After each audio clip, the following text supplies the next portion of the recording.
Thesis states how the fear of a monster is really a kind of desire, and like Cohen is essentially arguing that like our innate desires or id are especially like they're apparent within monsters or villains of any sort, and even though like we may fear or even be disgusted by such monsters and villains, they represent like all the desires like we talked about in class, such as like power, freedom, um, stuff like that.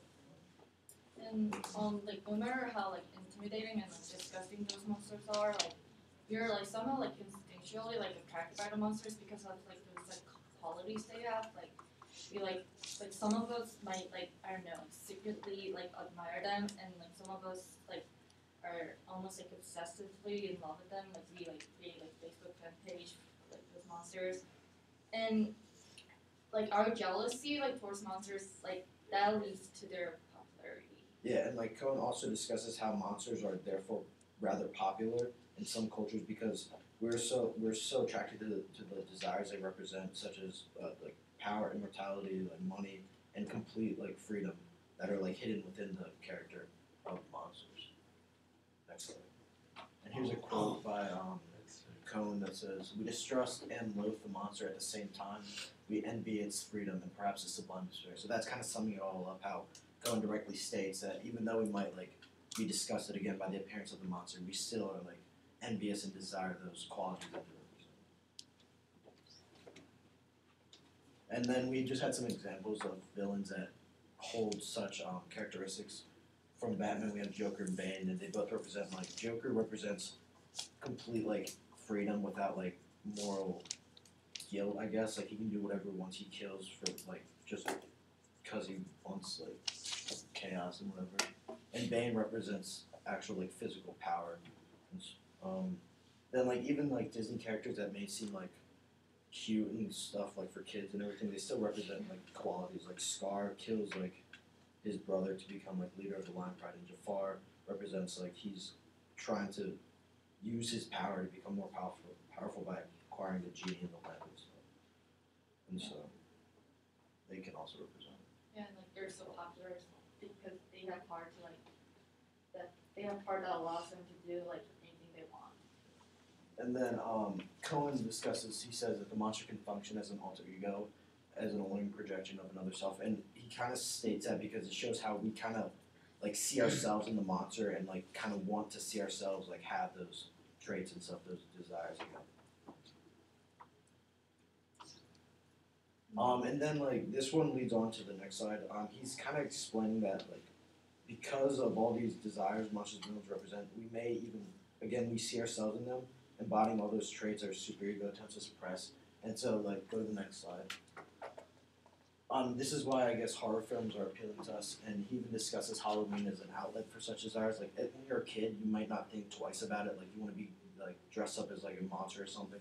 But like Cohen discusses how this may be like the most simplistic outlet, like simple outlet for like such desires, like kids wanting to like experience like freedom or like the ability to scare people one night of the year.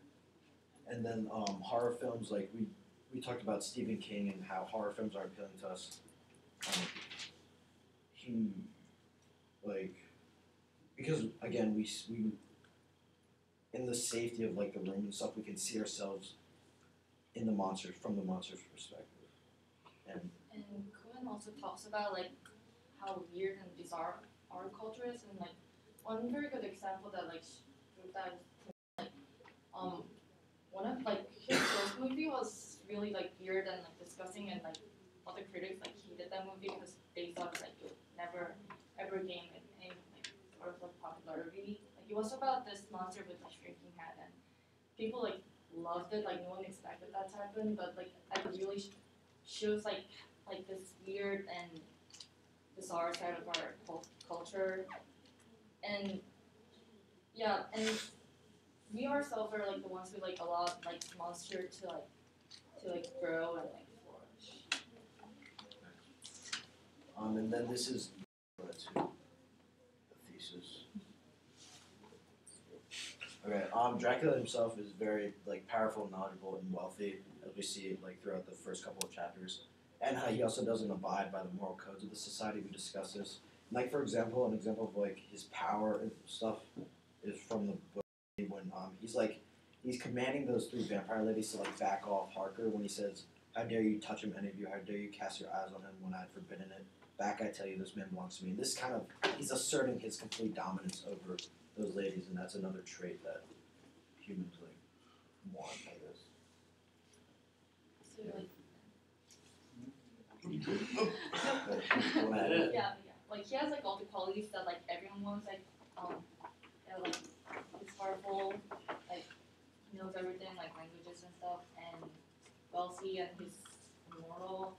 So I think like since like 1897, like ever since like this book was like first published, like Dracula has been like one of the most like loved cultural monster ever, because this qualities he has. Cohen also says the monster will always dangerously entice, and go to the next slide.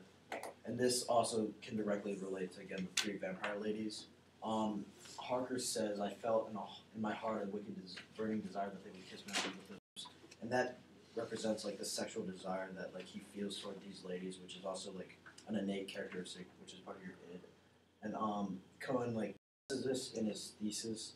He relates it to, I think it was a book called Questus Sanct Graal or something. I forget one of the actual quotes.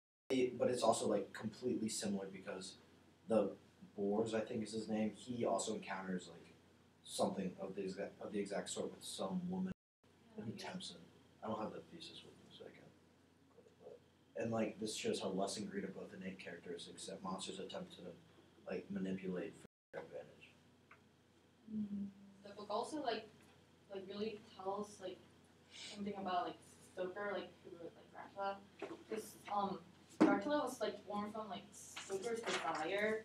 He's made out of things like that. Like Stoker like secretly desired and wanted like vampire ladies that can like represent like Stoker's sexual desire.